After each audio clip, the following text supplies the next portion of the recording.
ISI کی duty 5-6 مہینوں سے گھر کے ساتھ کوئی رابطہ نہیں تھا، نہ کال، نہ کوئی میسج، نہ مجھے پتا گھر والے کیسے ہیں، نہ ان کو پتا کہ میں کس حال میں کہاں ہوں۔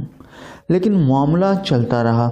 میں پہنچا تو اتنا تھکا ہوا تھا کہ وہ حال لفظوں میں بیان کرنا ممکن ہی نہیں۔ ایک بڑے اڈے میں جہاں بہت سارے بڑے بڑے ٹرک کھڑے تھے، کچھ دیر گھومنے کے بعد میں ایک ٹرک میں پیچھے سو گیا۔ رات کیسے گزری پتہ ہی نہ چلا، بالکل بے خبر سوتا رہا۔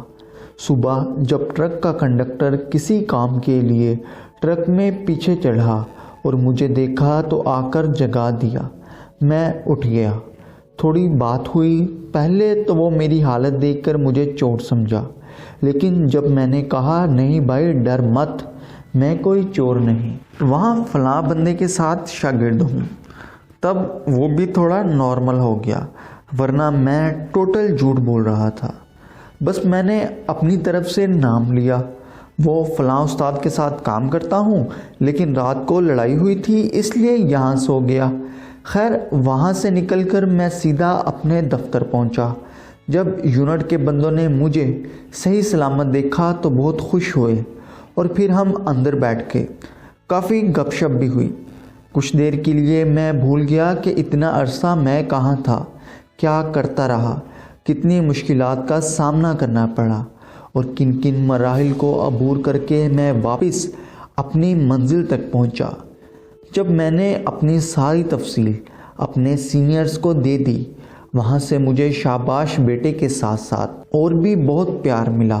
تب میں نے کہا کہ سر میں گھر جانا چاہ رہا ہوں، گھر والے پریشان ہوں گے، مل بھی لوں گا، چھٹی گزار کے آ جاؤں گا واپس۔ اور چھٹی آسانی سے مل بھی گئی۔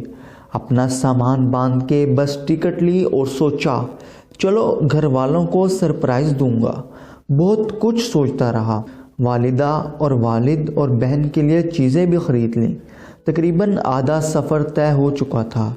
مجھے اپنے سینئرز کی کال آئی اور بس اتنا سا کہا میرے شیر تم جہاں بھی ہو واپس آ جاؤ، مجھ سے ملنے، بڑا ضروری مشن سٹارٹ کرنا ہے، نہ ہمارے پاس وقت ہے اور نہ بندہ، یہ کام تمہیں ہی کرنا ہے۔ اور میں نے بس اتنا سا کہا اوکے سر۔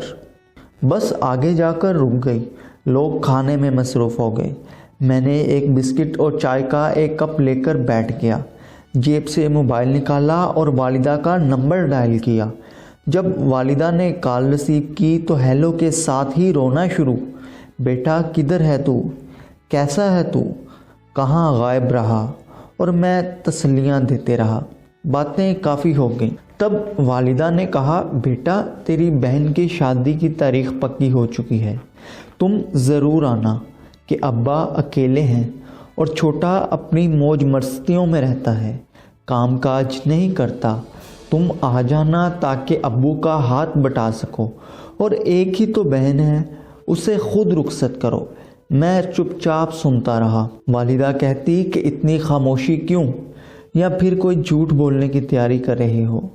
میں نے کہا ماں جی میں دور ہوں، لیکن میں سارے کزن کو کال کر لوں گا، وہ آ جائیں گے، ابو کے ساتھ رہیں گے اور سارے کام بھی کر دیں گے، لیکن میں یہاں والدہ نے کہا لیکن میں نہیں آ سکتا، کیونکہ بہت سارے فوجیوں کی بہنیں ایسے ہی رخصت ہو جاتی ہیں اور ان کے بھائی گھر پر نہیں ہوتے، کیونکہ انہوں نے اس بہن کے علاوہ اور بھی بہنوں کا خیال جو رکھنا ہے نا فوجی صاحب۔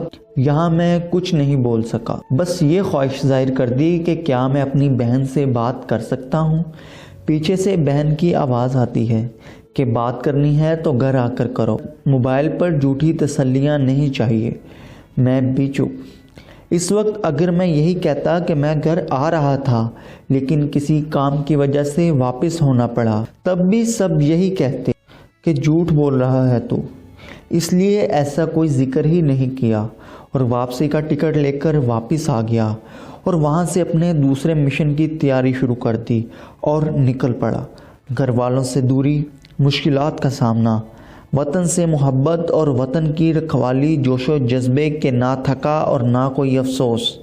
بس ایک مشن کے مکمل ہونے پر 2 رکعت نفل اور دوسرے مشن کے شروعات پر 2 رکعت نفل، تاکہ یہ بھی کامیابی اور خاموشی سے تکمیل پہنچے۔ آپ کھلے عام کھلی ہوا میں سانس لیتے ہیں اور کہتے ہیں ہم آزاد ہیں۔ کوئی تو ہیں گمنام جو آپ کے سکون کی خاطر اپنا سکون لٹا کے زندگی گزار رہے ہیں، تاکہ آپ سکون سے رہو اور پاک سرزمین پاک ہی رہے۔ پاکستان زندہ باد۔